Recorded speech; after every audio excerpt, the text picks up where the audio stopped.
Olá, boa tarde, salve Maria. Hoje, quarta-feira.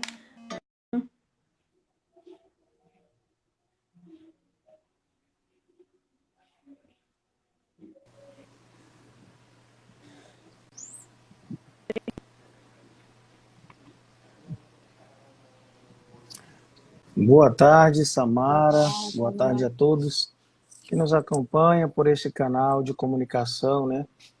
Através do Instagram da Sejule SE. Lembrando que o padre também faz a transmissão no Facebook, né, padre? Isso, também transmito pelo Facebook, claro. Não aparece a bela apresentadora, né? A Samara fazendo as perguntas, mas com certeza todo mundo pode ouvir as perguntas, não é? E com certeza aproveitamento nas tardes.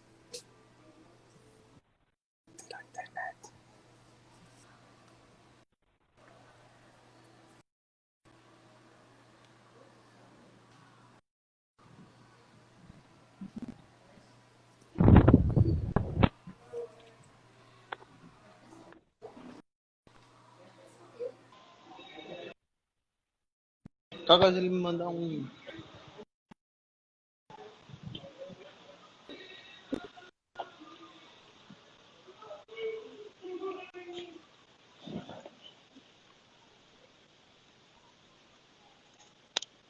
Cortou. Senhora, né, que ela nos ajude a vivenciar, pedir a Nossa Senhora que nos ajude neste momento, né, de formação, né, claro, voltar.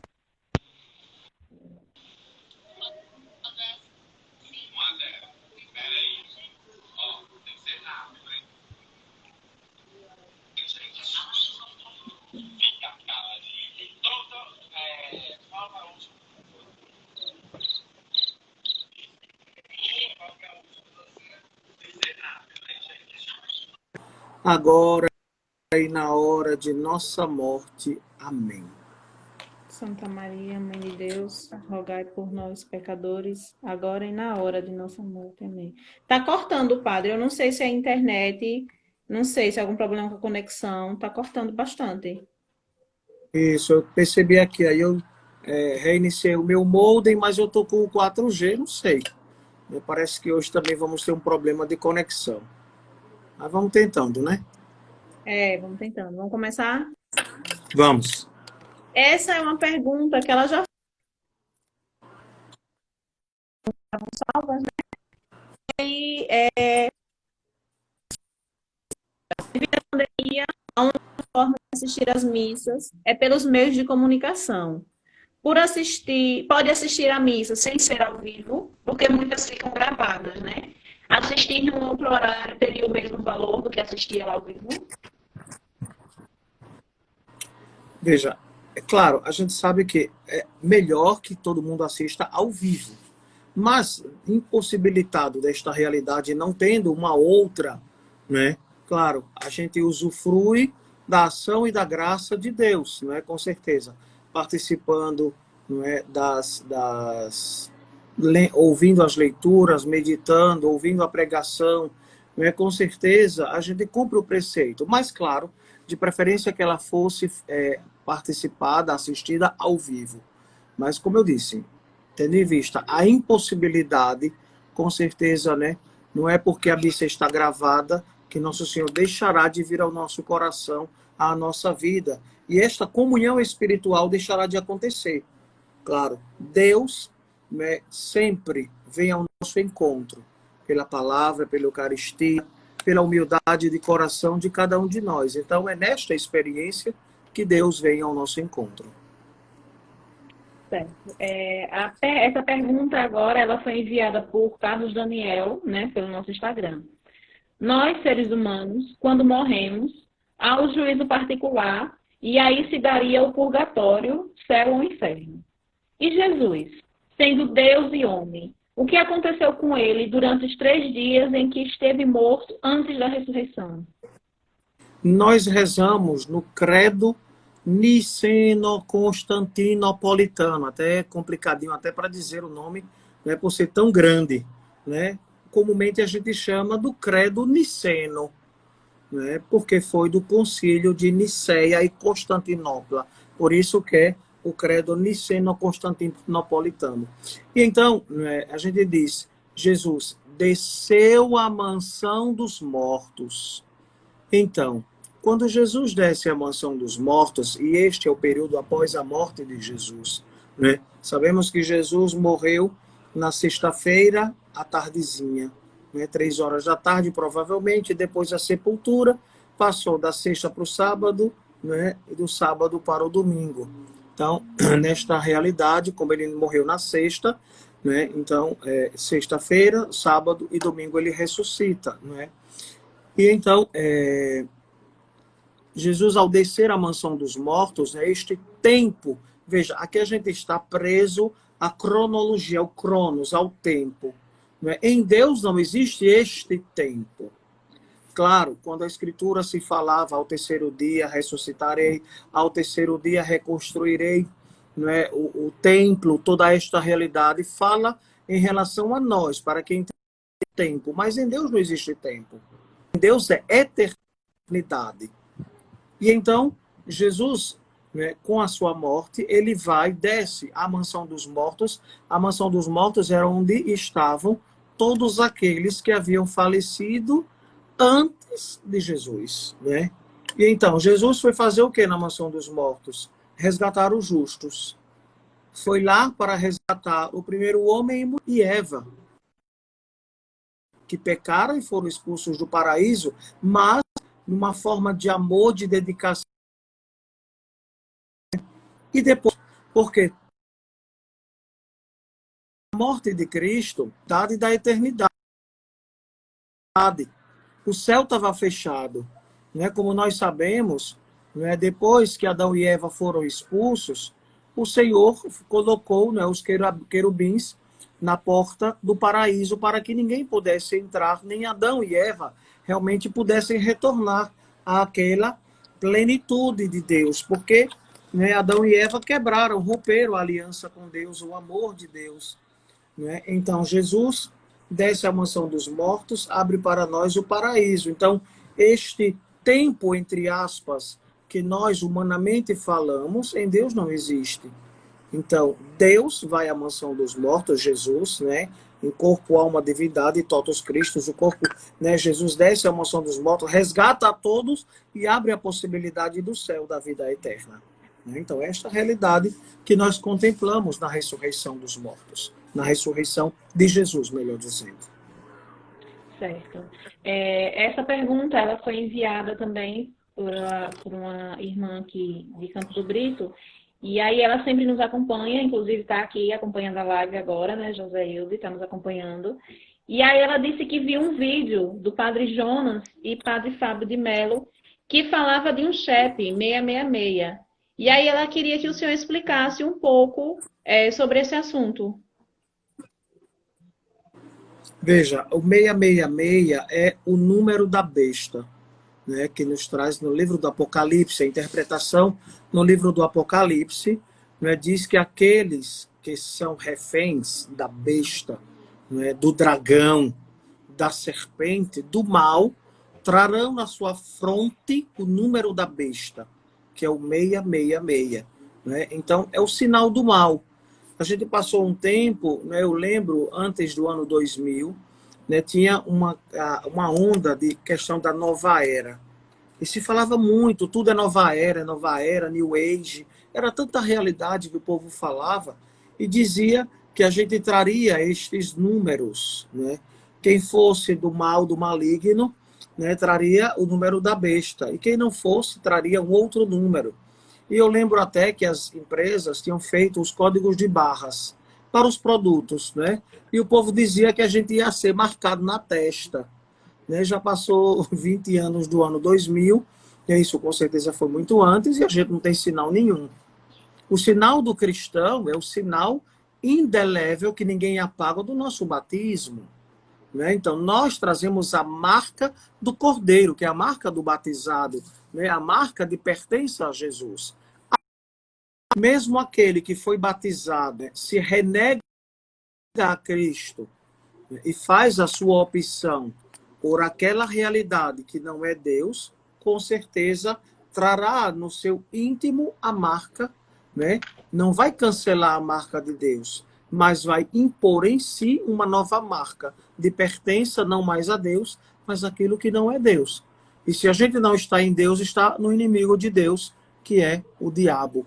Né? Então, com certeza, né, no final dos tempos, quando o Senhor vier na sua glória, vai, né, nos dar a graça para aqueles que trazem a marca do batismo, mas para aqueles que realmente se dedicaram às obras do mal, com certeza trarão um sinal, uma marca que os diferenciará dos filhos de Deus. Certo. Outra pergunta também que foi enviada é se a gente pode fazer jejum aos domingos. Veja, o domingo é o dia do Senhor, o Dies Domini. O Papa João Paulo II, né, Santo João Paulo, ele escreveu uma encíclica falando desta realidade. O domingo é o dia do Senhor, então a gente não deve fazer nenhum tipo de penitência. Claro, isso é um conselho, uma orientação da igreja. Mas, claro, a depender de cada, né, caminhada de cada pessoa. Veja, vou tomar como exemplo a quaresma. Na quaresma, os domingos não estão contados na quaresma, como também as solenidades, né? A Anunciação, como também o dia de São José. Porque se a gente contar as duas solenidades e os domingos, vai dar muito mais de 40 dias, né? E então, se a gente faz a conta direitinho, a gente percebe, os domingos estão excluídos e as duas solenidades, porque não são dias de penitência. Mas o que as pessoas sempre fazem e perguntam, padre, eu posso fazer a penitência no domingo? Pode, né? Ninguém está dizendo, ou a igreja, não é, ou o nosso Senhor vai nos punir por estar fazendo uma penitência no domingo, né? Porque também tem gente que faz a penitência durante a semana e no domingo, que é dia do Senhor, quebra a penitência por completo.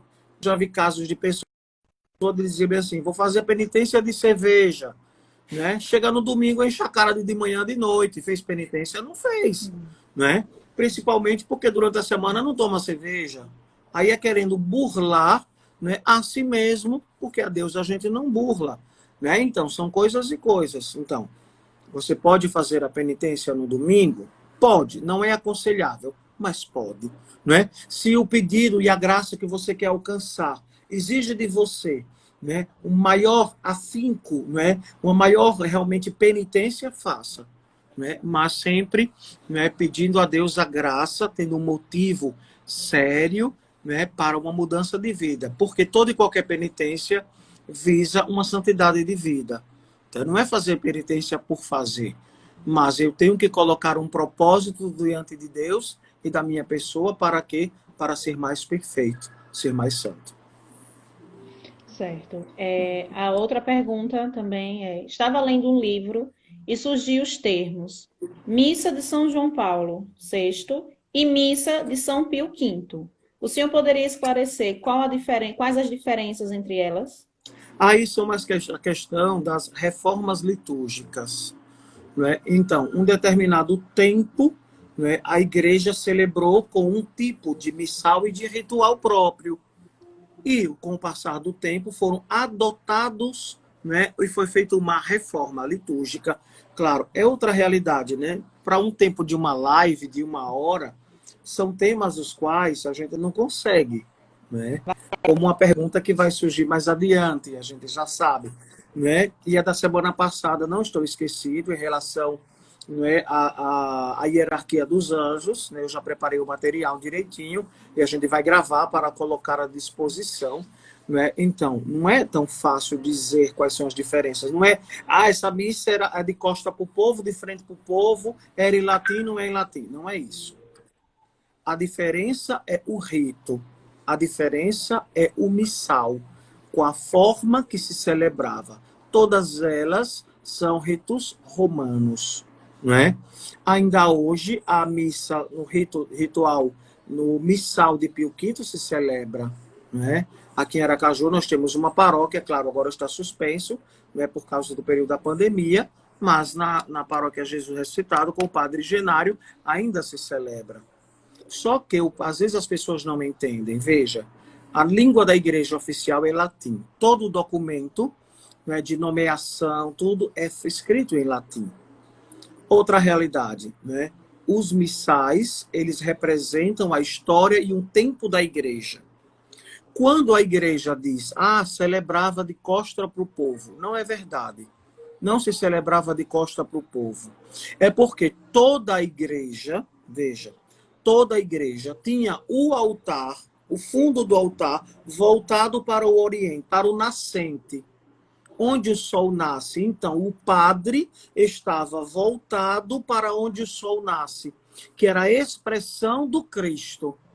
O sol nascente é o Cristo que nasce para trazer a vida nova para a humanidade. Então, é esta a realidade. Não era que o padre ficava de costa para o povo. Hoje, as igrejas são construídas, os altares voltados para qualquer lado, né? Então, se perdeu essa sensibilidade de dizer a igreja, né, com o altar voltado para o nascente. Hoje não existe mais. Então, os ritos, eles pertencem a um tempo.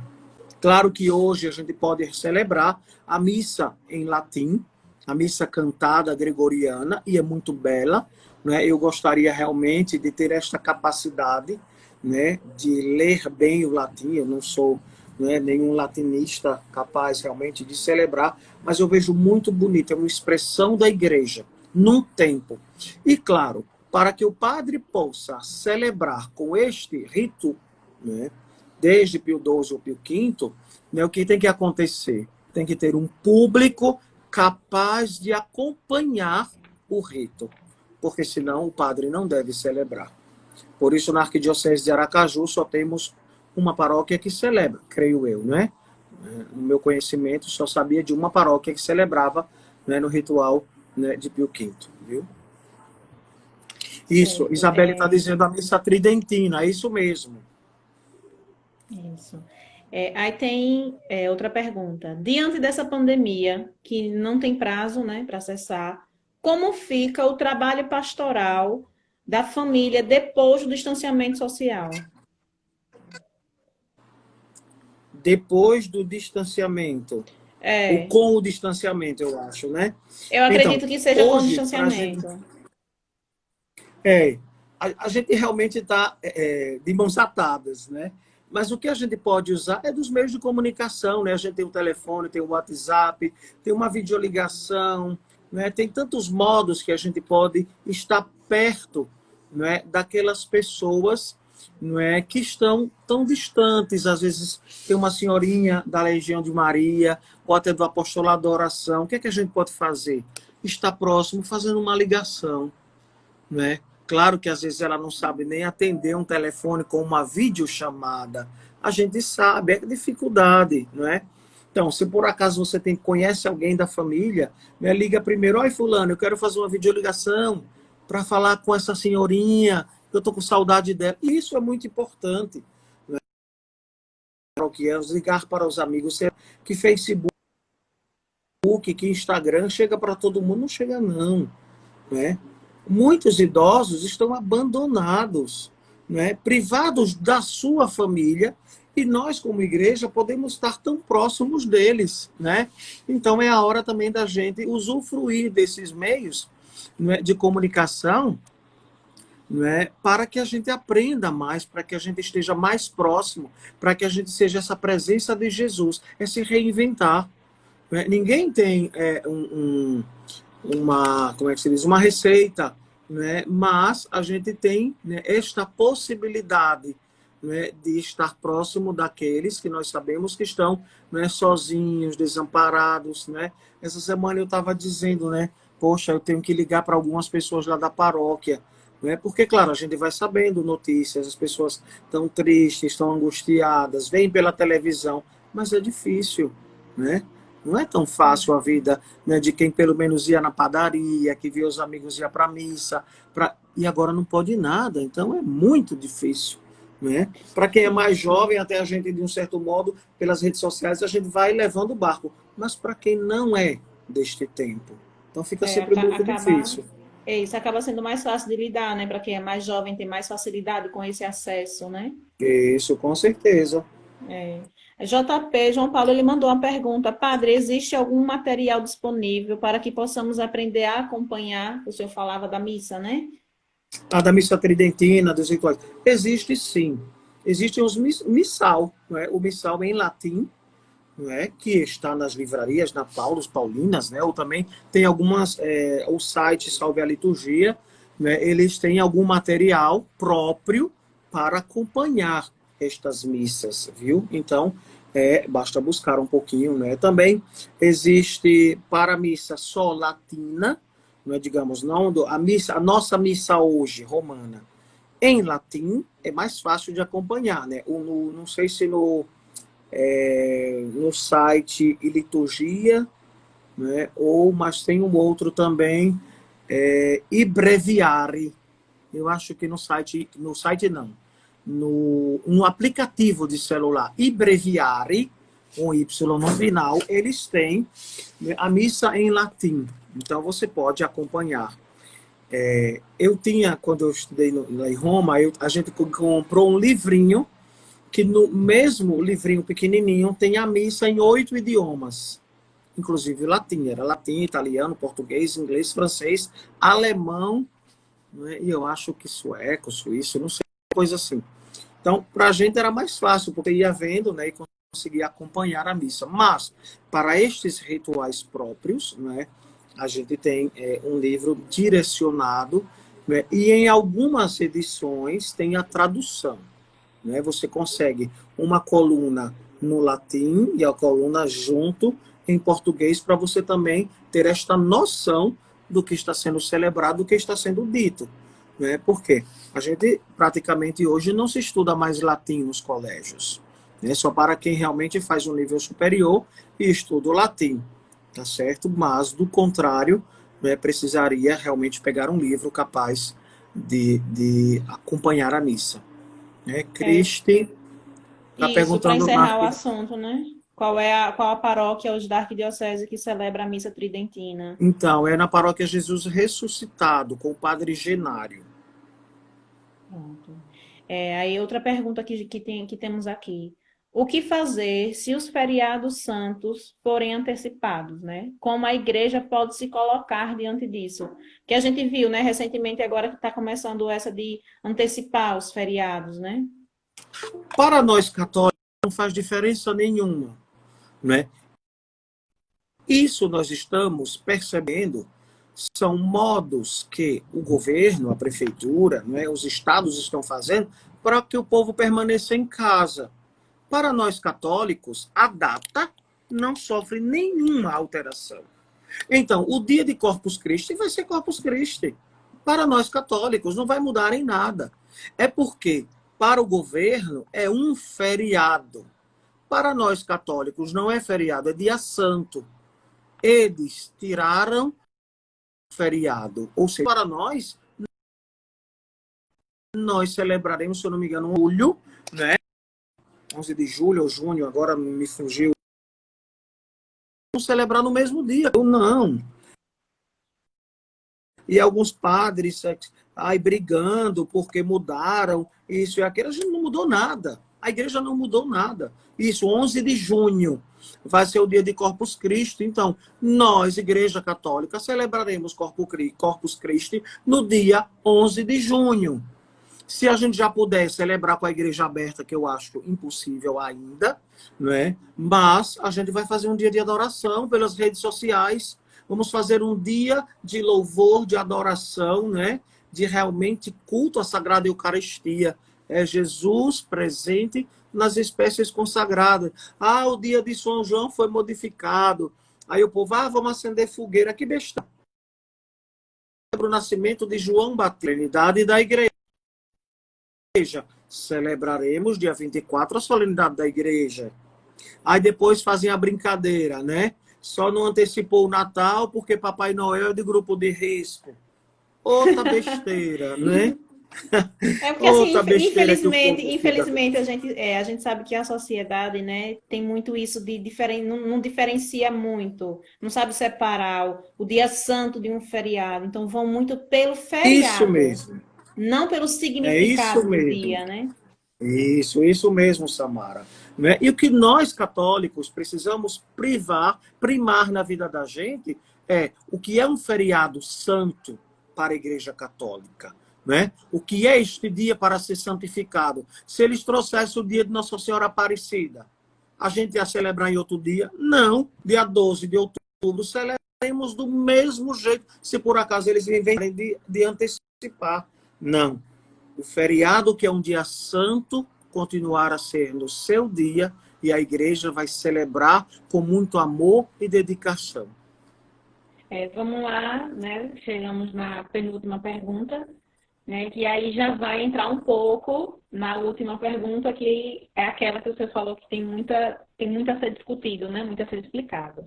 Vem perguntando, Isso, é. o casamento na Igreja Ortodoxa é válido como sacramento para a Igreja Católica Apostólica Romana?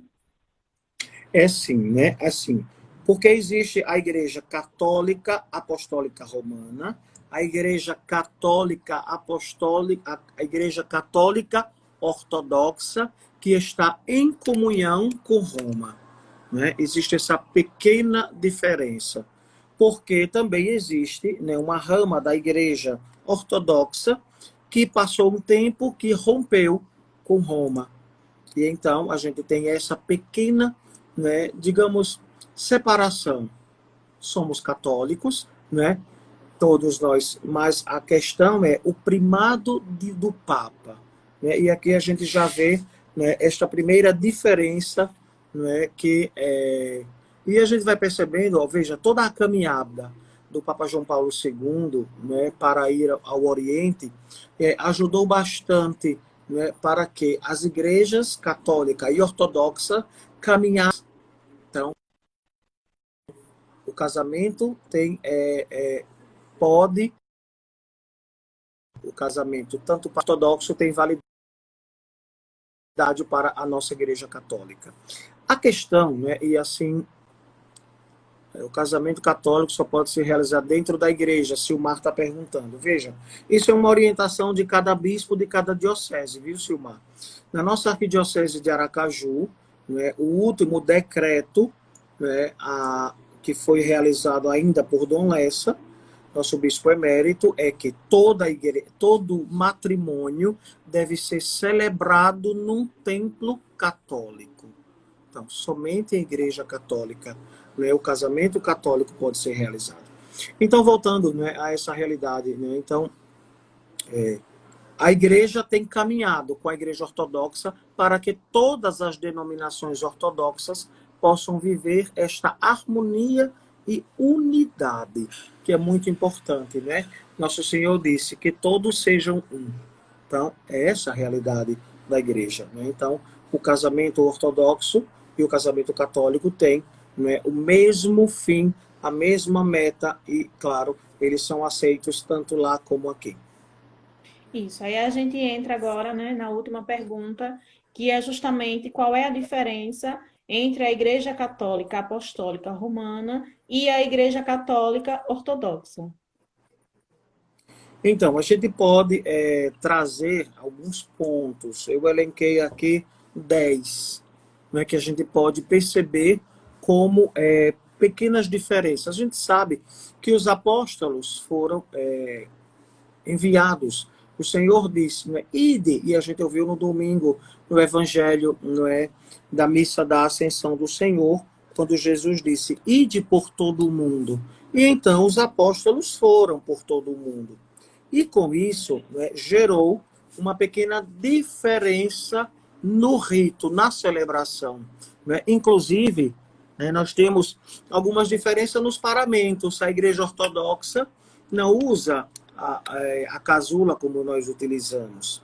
Eles usam uma espécie de capa que faz, claro, é o mesmo sentido, né, da vestimenta litúrgica. Mas vamos lá. A primeira, digamos, diferença que nós podemos elencar, né, entre os católicos né, e os orientais ortodoxos, né, é o primado do Papa, ou seja, né, a teologia ortodoxa, jurisdição, né, universal, implica que os outros bispos são dos a ele como seus representantes, né? Então, o Concílio Vaticano II, né, traz e acentua a realidade. Aos bispos é confiado o pastoral, ou o cuidado habitual, e porque gozam de um poder que ele é próprio, de toda autoridade, né? Razão são povos que eles governam, não devem ser considerados vigários, ou seja, representantes do Romano Pontífice. Então, o primado do Papa, ou seja, o Papa, que é o bispo de toda a Igreja, né, garante a unidade e a coesão da Igreja, preservando-a de iniciativas meramente pessoais ou subjetivas. Então, o Papa, o primado do Papa, ou seja, ele como o representante máximo da Igreja, é aquele capaz de fazer que a Igreja viva em unidade. Uma unidade na Igreja. Tá certo? Então, é este ponto. E que, né, a Igreja Ortodoxa tem caminhado, né, porque a Igreja Ortodoxa tem o seu primaz, o seu bispo primaz também. E então, né, de um certo modo, passou-se um tempo onde eles, os ortodoxos se chocavam com os católicos porque não reconheciam este ponto de unidade. E a gente tem visto, né, na caminhada, né, desta unidade, que isso já vem, né, sendo vivido. A outra realidade é a infalibilidade do Papa, ou seja, claro, está ligado ao primado do Papa, de um certo modo. Então, quando o Papa fala ex cátedra, ou seja, o Papa fala com autoridade e ele é capaz de mandar a sua mensagem e toda a Igreja é convidada a vivenciar esta realidade, a viver esta realidade. Claro, o Papa manifesta-se sempre em quê? Em questões religiosas e nas questões morais. Em outros âmbitos, ele pode até escrever, mas ele não vai falar ex cátedra. Então, falar ex cátedra é assim, ex, né, da cadeira, ou seja, do seu posto, do seu lugar. Né? Então, se declara a infalibilidade. O Papa é infalível. Né? Então, na questão, a Igreja Ortodoxa, né, a teologia oriental, alega que esta definição distingue a autoridade católicos. Então, tem esta pequena diferença. Né? Só que, claro, o Papa vai ser sempre de acordo com, não é, os concílios, né? As assembleias gerais. Antigamente o termo usado era concílio, né? Hoje se usa assembleia, né? Um termo mais comum utilizado, mas no Vaticano e nos momentos oficiais na Igreja de Roma, a gente percebe sempre a utilização deste termo concílio. É uma assembleia. Então, os ortodoxos sempre dizem, se o Papa fala ex cátedra, vai excluir todas as decisões dos concílios anteriores. E, claro, nós sabemos que isso não é verdade. Então, diverge também nesta realidade. Uma outra questão também que vem à tona, uma questão em relação a proceder. O Espírito Santo que procede do Pai e do Filho, né? Nós católicos cremos e professamos no credo, né? Que procede do Pai e do Filho, né? E a gente diz, em Deus não há distinções, a não ser onde haja uma oposição relativa. Se, portanto, entre o Filho e o Espírito Santo não há distinção de expirante ou expirado, um não se distingue do outro, ou o Filho e o Espírito Santo não são uma só pessoa em Deus.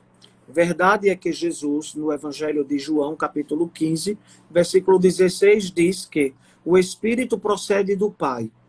O Senhor, porém, não tenciona, porque aqui uma teologia sistemática, mas põe em relevo um aspecto da verdade, sujeito a ser completado pela reflexão. Claro, aqui, né, traz esta realidade, o Espírito, o Pai, o Filho e o Espírito Santo.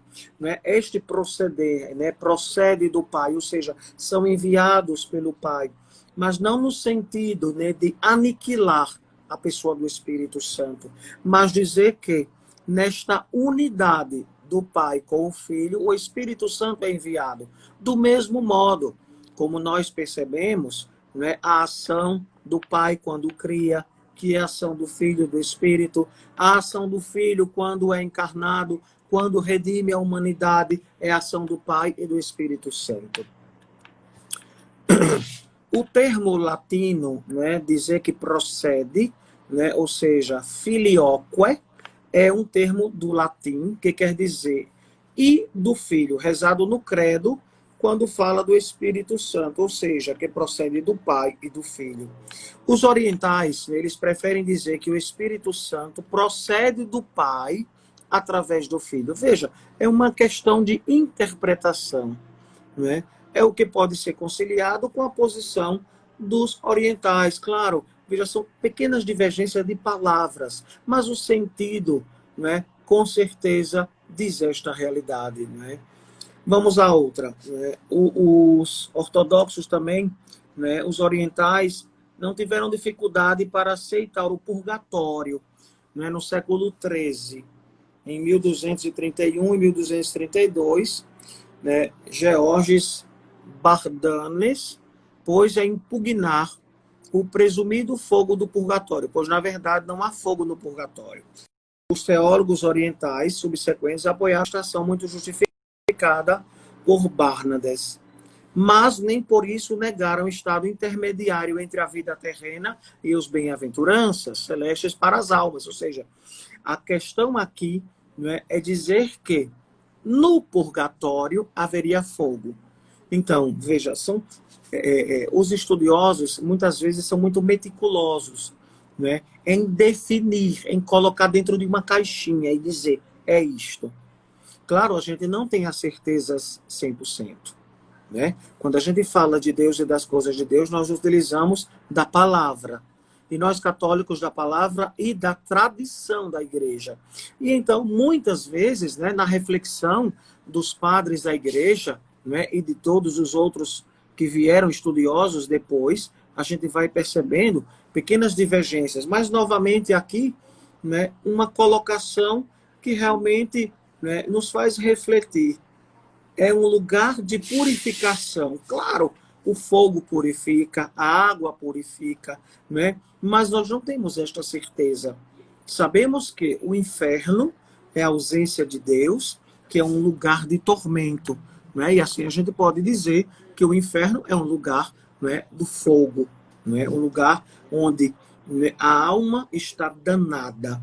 Por isso a gente não deve nunca dizer que uma criança não é danada, mas danada, ou seja, que é perdida, que está em perdição, que está nos infernos, ou seja, na ausência de Deus, tá bom? Então tem essa pequena divergência, né, dos orientais de dizerem que no purgatório não está o fogo, mas é um lugar de purificação. A outra realidade também que os ortodoxos, né, a Igreja Oriental traz como divergência ele fala da Imaculada Conceição de Maria. Conceição no sentido de concepção. Maria, nós cremos católicos que a Virgem Santíssima, Maria, foi concebida sem o pecado original. Mas como isso é possível? Através dos méritos de Jesus. Nada por mérito de Maria. Tudo isso por quê? Por Cristo. Por Jesus. Então, Jesus já antecipa a sua graça em Maria. Então, esta é por vezes confundida com um pretexto nascimento virginal de Maria Santíssima.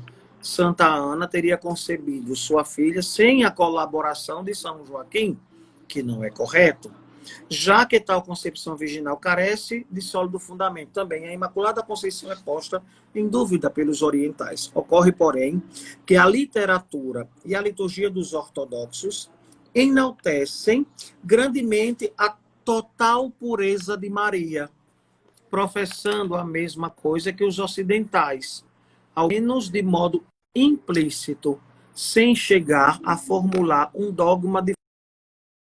Veja, nós católicos de fé, né? Os ortodoxos pensam, os orientais, né? Melhor dizendo, eles pensam né, que Maria, né, viveu puramente, que Maria, né, é uma mulher que viveu esta pureza, que por Deus foi pura, certo? Aqui quero mandar também, aproveitando, um abraço a Eison Barrios, né, amigo que estudou comigo, né, no seminário, não é, de Eison, foi em Roma, né, no Mater Ecclesiae, e Malavé também, né, da Venezuela, que estudou comigo, que está acompanhando a gente nesta live. Então, né, esta é a concepção de Maria. Então, eles não creem na concepção, mas sim que Maria viveu esta total pureza, né? Agraciada por Jesus, ela viveu esta pureza. Depois, né, a outra realidade. Samara, se tiver alguma pergunta, vá dizendo aí, viu? Não vai aparecendo não, pode ficar à vontade. Tá O bom. pessoal tá gostando, né? Estão pedindo, ó, por favor, deixa essa live salva, mandando um abraço. Isso, O pessoal tá vamos gostando, salvar, pode né? continuar. Isso, porque com certeza serve para muita gente e depois as pessoas, Sim. né, vão ouvindo, né, vão, né, passando para outras e vão aprendendo muito mais. A outra realidade, né, nos fala da Assunção de Nossa Senhora.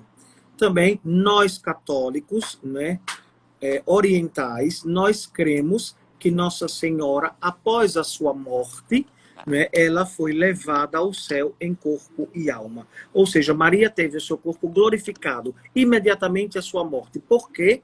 Porque ela não conheceu nenhum pecado. Por um tempo se dizia, Nossa Senhora não morreu. Né? E claro, também a solenidade da Assunção de Nossa Senhora, né, foi chamada de dormição. Nossa Senhora dormiu. Mas veja, se Jesus, o Filho de Deus, o Verbo encarnado, morreu, por que Maria não morreria? Se era uma criatura, não é? Jesus é Deus. Jesus morreu e Maria também morreu. Mas o que acontece, né? O dogma proclamado pelo Papa Pio XII, no ano de 1950, né, nos traz essa realidade, um dogma de fé que Maria, né, foi assunta ao céu. Maria foi levada ao céu. Olha o Padre Bem-vindo aí com a gente também nesta live, né? Um abraço, Padre Bem-vindo. Né? Então, de acordo com a tradição teológica ocidental e oriental. Merece um especial, não é, atenção quando nos fala da iconografia oriental, que representa de maneira muito expressiva a Virgem sendo assumida aos céus, ou seja, levada aos céus por seu divino Filho, por Jesus Cristo. Na verdade, o que fere os orientais não é a proclamação da Assunção, mas a promulgação do dogma. Não é? Então, sempre esta realidade que muitas vezes, né, fere, né, os ortodoxos, porque a Igreja Católica Romana escreve como um dogma, ou seja, o Papa fala ex cátedra, com toda a autoridade. Né? E para isso, eles sempre, né, fazem um questionamento em relação a estas, né, realidades que a Igreja Católica propõe para nós. Depois, o sétimo, o batismo por infusão ou aspersão da água. Né? Dizem os teólogos ocidentais que o importante no batismo é o contato da água com o corpo da pessoa, simbolizando purificação. Né? Então, e nós sabemos por definição que sacramento é um sinal visível da graça de Deus. Todos os sacramentos, os 7, né, são sinais da ação, da graça, da misericórdia, do poder, da força de Deus na vida da gente. Então, se o sacramento é um sinal que realiza o que significa, a água batismal significa e realiza a purificação da alma, né? Então, batizado por infusão, ou seja, mergulhar, ou por aspersão, quando, né, tem o mesmo significado, porque teologicamente o que nos interessa é este contato com a água, né? Jesus, a água viva, né, que realmente, né, vem nos renovar, nos dar vida nova. Claro, o Ângelo Paulo Taz ocidentais estudam também sobre os ensinamentos de Santo Agostinho, de Santo Tomás, com certeza, não é? Toda a igreja, não é, bebe destas fontes, né? Ninguém aqui, né, tá... Mas, de modo muito simples, a gente está explicando estas realidades. Né? Santo Agostinho e Santo Tomás, poxa, né, escreveram tanto para a igreja e nos ajudam, e nos ajudaram e nos ajudam embaixo de toda esta teologia. E, com certeza, Santo Tomás de Aquino. Depois, né, a diferença entre os orientais que julgam essencial na liturgia eucarística a invocação do Espírito Santo, ou seja, chamada de epíclese. Antes das palavras da consagração, ora, estas faltam no cânone romano, na oração eucarística primeira, pois os latinos julgam que a consagração do pão e do vinho se fazem pela repetição das palavras do Cristo, isto é, o meu corpo, isto é, o meu sangue. Né? Então, uma pequena divergência em relação à invocação do Espírito Santo. Né? Claro, quando a gente reza as demais orações eucarísticas a partir da segunda, né? Na primeira não existe este momento que diz enviai o vosso Espírito Santo e o padre cobre as oferendas. Só que na oração eucarística a gente faz esta oração no começo e o padre faz o sinal da cruz sobre as oblatas, sobre, não é, as sagradas. E, claro, os orientais querem que a gente faça sempre esta epíclese, ou seja, a oração, né, para a imposição das mãos sobre as oferendas em relação ao Espírito Santo.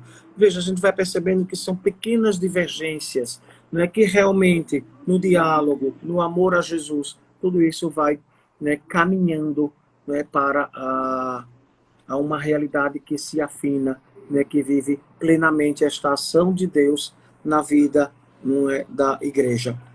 Depois, quando nos fala da comunhão eucarística, sobre a espécie do pão apenas,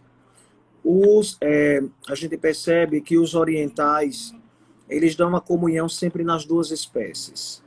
Até o século XII, a comunhão era ministrada sobre as duas espécies na nossa igreja, né? O uso foi abolido por causa de inconvenientes que gerava, muitas vezes, a profanação, muitas vezes sacrilégios. Todavia, após o concílio, já é permitido dar a comunhão sobre as duas espécies a grupos devidamente preparados. Em algumas paróquias, né, na minha paróquia mesmo, lá na Rainha do Mundo, no Médici, não é, nós distribuímos a comunhão nas duas espécies nas quintas-feiras. Todas as quintas-feiras eu distribuo a comunhão nas duas espécies, eu e os ministros. Claro, o dia de Corpus Christi, do mesmo modo, a comunhão nas duas espécies. Por quê? A gente vai percebendo, e claro, a partir agora desta pandemia, que a gente recomendava desde o começo que a comunhão fosse entregue nas mãos, que as pessoas tivessem o maior cuidado, o maior zelo, né, de que as mãos estivessem limpas. Eu imagine, né, agora todo mundo passa o tempo todo álcool a 70, álcool em gel, né, limpar as mãos e tudo isso. Às vezes tinha pessoas que vinham para a fila da comunhão e a mão estava rabiscada, estava suja, tinha tossido na mão, né? E pior ainda, rezou o Pai Nosso com o outro depois de tossir na mão e tanta coisa. E de um certo modo se passava despercebido.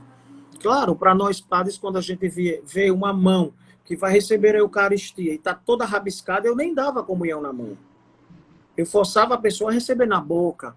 Porque, claro, uma ofensa a Jesus, né? Ao sagrado corpo de Jesus, que seria recebido naquele momento, né? E então tem esta pequena divergência. Eles, né, os orientais, eles dão a comunhão, o padre vem com o cálice e tem uma pequena colherinha que parece uma concha, eles distribuem o pão e depois de cada um vai colocando a gotinha, né, do sangue de Jesus, do vinho consagrado na boca de cada um. Claro, a gente vai sabendo e cada comunidade de fé vai vivendo a sua realidade, né? Então, claro, imagine, né, a gente tem uma missa com 400, 500 pessoas, para a gente distribuir com uma colherinha, uma gotinha do sangue de Jesus, é muito complicado, né? A gente sabe que a gente distribui aqui na Igreja Católica por intenção. O padre pega o cálice, que geralmente é um cálice bem pequenininho, que está dentro de uma âmbula para duas espécies, e o padre mergulha a hóstia consagrada, né? Mergulha o corpo de Jesus no sangue de Jesus. É chamado por intinção.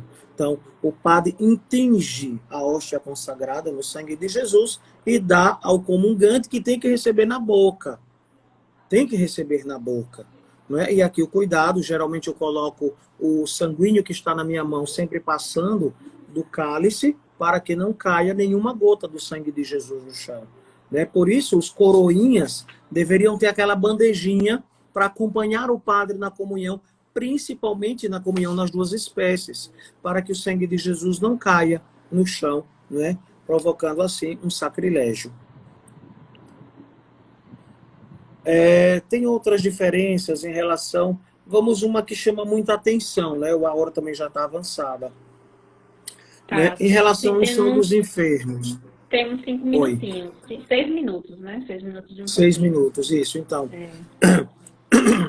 a unção dos enfermos, né, para os orientais, eles dizem assim: tem forte caráter penitencial a tal ponto que ela é conferida também aos pecadores, mesmo sadios, a título de satisfação dos seus pecados. Claro, nós reservamos aos enfermos, mas toda pessoa, né, que, de um certo modo, pede a unção dos enfermos, nós sacerdotes temos, né, que, né, conceder esta graça. Só que, claro, a gente não vai conceder a indulgência plenária e o perdão de todos os pecados, que são coisas distintas. Por quê? Para uma pessoa que não está enferma visivelmente, mas tem um tormento espiritual ou qualquer realidade dessa, primeiro se confessa, depois recebe a unção. E então, sim, cumpre os preceitos, não é? Cumpre as recomendações próprias de receber o rito da unção dos enfermos. Mas, digamos, uma pessoa que está doente, que não pode falar, não é? Semana retrasada, eu estive visitando o pai de um amigo, né? Ele me pediu: padre, eu estou desesperado, meu pai está com câncer terminal, eu tinha pedido ao meu padre, ele não veio, e a gente está sofrendo há mais de 2 meses com isso. Eu disse: meu Deus, e agora? No dia que eu fui no centro, eu disse: vou aproveitar e vou lá, né? Então fui lá. Então essa palavra de conforto, ele estava em casa, sofrendo, né? E claro, uma semana depois da unção, ele faleceu, né? E claro, nós rezamos por ele, né? Mas com certeza nosso Senhor levou em conta, né, a graça que ele recebeu por meio do sacramento. Então, a pequena diferença, mas que na verdade não existe. Uma pessoa que vai fazer uma cirurgia, uma pessoa que vai fazer uma viagem, uma pessoa que está, digamos, de um certo desespero, angustiado, pode pedir a unção e o padre pode dar, mesmo que não esteja doente. Não é? Outra realidade, o celibato para os sacerdotes, para o clero. Não é? Existe esta diferença. Seria uma restrição imposta ao celibato, né, nos séculos posteriores, contrária à decisão do primeiro sínodo ecumênico, no 325. Né? Em 325 chegou-se, né, a que deve-se, né, o celibato obrigatório para o clero. Aí divergiu a Igreja Católica, né, para a Igreja Ortodoxa. Eles permitem ao clérigo casar antes de ser ordenado. Então, se algum candidato da Igreja Ortodoxa deseja casar-se, ele tem que casar-se antes de receber as ordens. Então, existe essa diferença. Só que também o formato da vida do sacerdote ortodoxo, ele trabalha, ele tem a sua esposa, ele tem os seus filhos e toda esta realidade. Diferentemente de nós, católicos romanos, que temos esta, né, é uma imposição, né, todo padre, todo seminarista que quer realmente, né, viver esta experiência dentro do catolicismo é convidado a viver o celibato. Então, não pode casar realmente. Mas os ortodoxos têm essa possibilidade. Só que o ortodoxo casado não pode ser bispo, somente celibatário. Bom, essas foram algumas diferenças, né? Já falei mais de 10, né? Mas tem outras ainda, claro, com certeza, procurando em sites católicos e, claro, também, né, eu sugeria, né, buscarem, sabe onde? No site Aletheia, no Cleofas, né, que é muito bom também, que nos fala destas realidades, viu? também sugerir o site presbíteros.com.br, que tem uma doutrina muito sã que nos ajuda. Muito bem, Samara. Encerramos por hoje. Não é? Falta apenas 2 minutinhos. Com certeza o Instagram já vai cortar a gente, né? Daqui a pouco corta a gente. Pois bem, um grande abraço a você, Samara. Muito obrigado, né, por este bate-papo cada vez mais afinado, né, nós dois. Né? E vamos adiante. E com certeza, se a gente puder, vamos continuar. Pode não ser no mesmo horário, depois da pandemia, mas quem sabe a gente continuar este bate-papo muito bom, né, tirando a dúvida de todos. Agora eu vou dar a bênção e você conclui depois. O Senhor esteja convosco, Ele está no meio de nós. Abençoe-vos o Deus Todo-Poderoso, Pai, Filho e Espírito Santo. Amém. Deus abençoe. Um grande abraço a todos. Um grande abraço, Padre. Muito obrigada a vocês que participaram da nossa live, né? Continuem participando, convidem mais pessoas a participar, certo? Um grande abraço, salve Maria e até a próxima semana.